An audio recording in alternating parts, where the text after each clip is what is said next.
So we saw in part one that we could find the interest after each year and continue adding that to the principal and then starting the next year with that new starting principal. That definitely takes some time though, right? If I want to know how much money I have after 50 years, it's going to take me a long time to do that whole table. So this is where the compound interest formula could come into some play to make it a little easier for you. The compound interest formula is A equals the principal times 1 plus the interest rate in parentheses to the nth power. A stands for the final balance after n compounding periods. P stands for the initial quantity, that's the principal that you're starting with. R stands for the interest rate per compounding period. And that sounds weird, we don't really know what that means quite yet, but we're going to get to it, okay? So basically the interest rate per the period that they tell you. And then you always want to make sure you put the interest rate in the formula as a decimal. And then N stands for the number of compounding periods. So if your interest is compounded annually, that means once a year, then and you're doing it for 50 years, then N would just be 50 because it happens 50 times while that money is invested. So let's try an example. I'm going to do 2A and B with you to show you the compound interest formula. This is really going to set you up for part 3, which is the part that's going to help you most with part 4. So to use the compound interest formula, you want to start with A is equal to the principal times 1 plus R to the nth power. We're still investing $1,000 at an annual interest rate of 8%, and we're using the compound interest formula. So that 1,000 is my principal, and the 8% is going to be my rate, but you want to make sure you change that to a decimal. Since it says an annual interest rate and it doesn't say anything else, we're going to assume that it's compounded annually. Okay, that means every year the interest gets compounded. Let's fill in what we know. The A is what we're trying to find. The principal is what you start with. It's always going to be 1 plus that. And remember, at the end of part 1's video, I kind of explained why it's the 1 plus the rate. You're going to be adding the principal plus the rate times the principal. The rate here is 0.08. And then the N is how many times is this compounded? Well, after 35 years, and if the interest is compounded annually, right, it would happen 35 times. So you're definitely going to want to use your calculator. We're going to have 1,000 times 1.08 to the 35th power. Do this part first on your calculator. So get out your calculator, practice doing this, because I'm not going to do it for you on part 4, and you're going to need to make sure you know how to do it. Me personally, I like to put in the exponent first. So 1.08 raised to, oh, I need an exponent button. Hold on, let me pull up a different calculator. Okay, this calculator will work better for me. So put in the base with the exponent first. I'm going to have 1.08 raised up to the power of 35. So 1.08 to 35th power. If you want, you can hit equals there, but then you're going to take that answer and you're going to immediately hit times the 1,000. We need to multiply it by that principal. So I just typed in the second part first, got the exponent answer, and then hit times 1,000. There's your answer here. Now we have a lot of decimal points, guys. You want to make sure that you know you're talking about money. It only makes sense to keep 2 of those decimal points. So round your answer to the nearest hundredth for me. In this problem here, I'm going to have my amount being $14,785.34. Try the next one then. After 50 years, how much are we going to have? Well, the principal's not changing, the rate's not changing. What is changing? Well, the time. How many times is it going to be compounded if we invest the money for 50 years instead of just 35? It's going to happen 50 times because it's happening annually. So try this one on your calculator, type it in. Tell me what you get.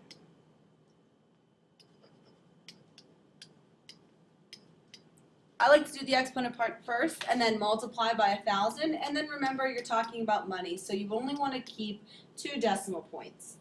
when you type this in on your calculator, and I want you to check it, make sure you're getting it, because if you're not getting these right with me, you might do the right work on part 4 and not get the right answer just because you don't know how to use your calculator. You need to make sure you let me know that if that happens.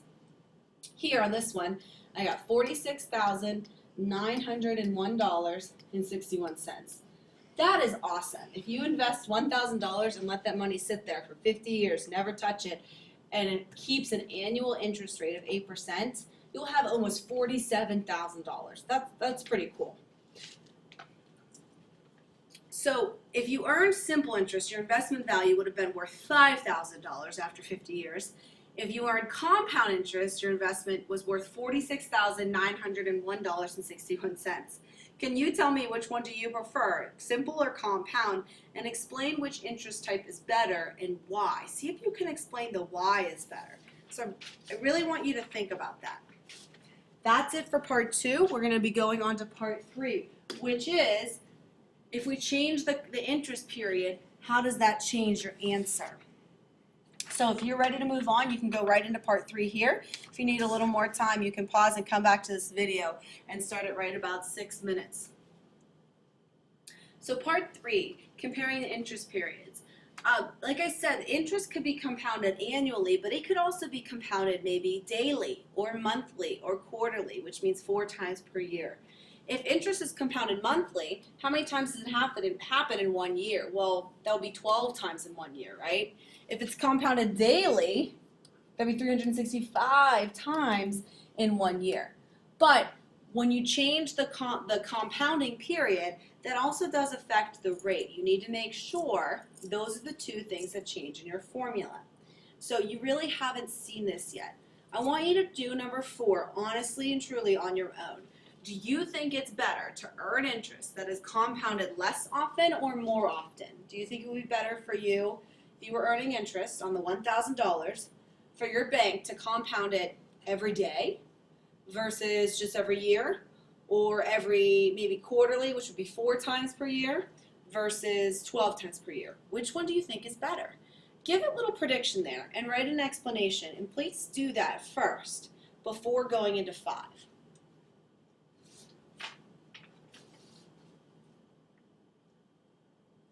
Okay, so I really hope that you pause the video and put a prediction down for number 4 before going into example 5. Let's do the same investment, $1,000 at an annual interest rate of 8% for 50 years.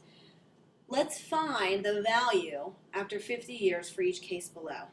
If the interest period is quarterly, that means 4 times per year. Let's see what that affects.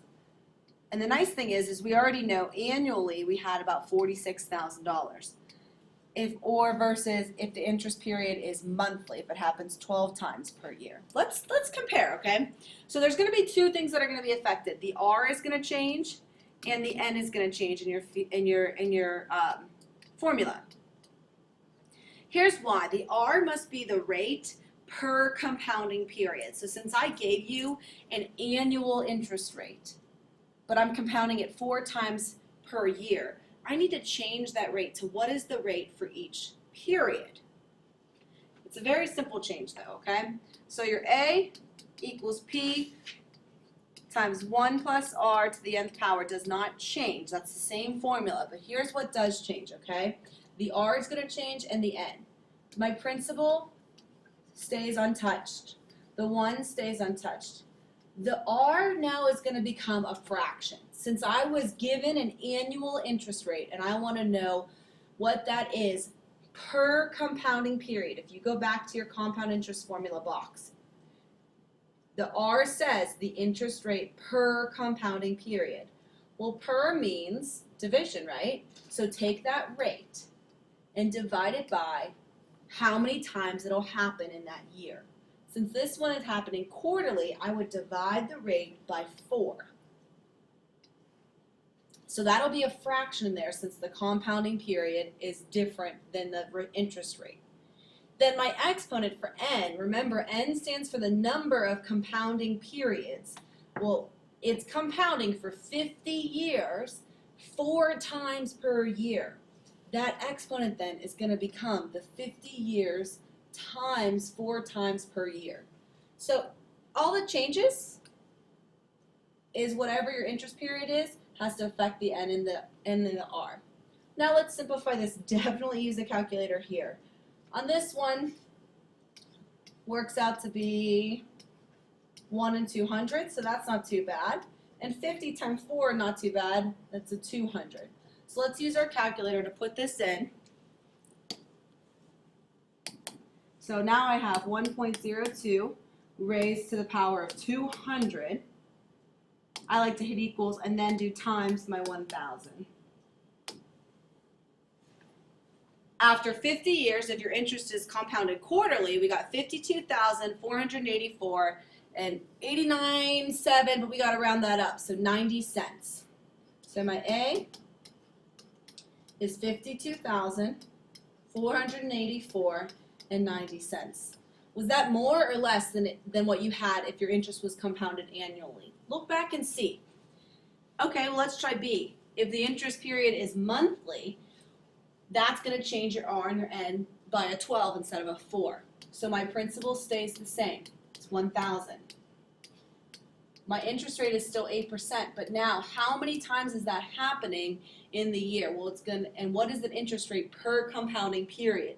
It's going to be the rate divided by 12 raised to 12 times the 50. A little bit of a bigger number here. Unfortunately, this division is not going to work out to be as pretty. So I'm going to keep it as a fraction when I type this in. On paper, though, I could write down that it's 0.06006, and that 6 repeats.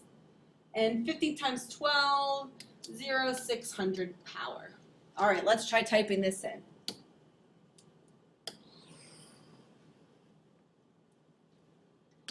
So I'm going to have 0.08 divided by 12. That way I get that repeating decimal, plus the 1. There's my base, okay? I'm going to raise that to the 600 power, and then I'm going to multiply that by 1,000. So you tell me, looking at your totals here, what was better for you to have a monthly interest rate that's compounded monthly, interest that's compounded quarterly, or interest that's compounded annually? Here my total is 53,878 and 18 cents. So the last part of part 3, I want you to think about, compare your investment values after 50 years. Compare the annual, the quarterly, and the monthly total. Is it better for your interest to be compounded more or less often? And if you choose to have your interest, if you could choose to have your interest compounded daily, monthly, quarterly, or yearly, which one would earn you more if it was the same interest rate, okay? Now that you've completed parts 1, 2, and 3, you're ready to go on to part 4. The part 4 is going to be the one that is really your project. That's what you have to do on your own. Parts 1, 2, and 3 prepare you for that. Good luck.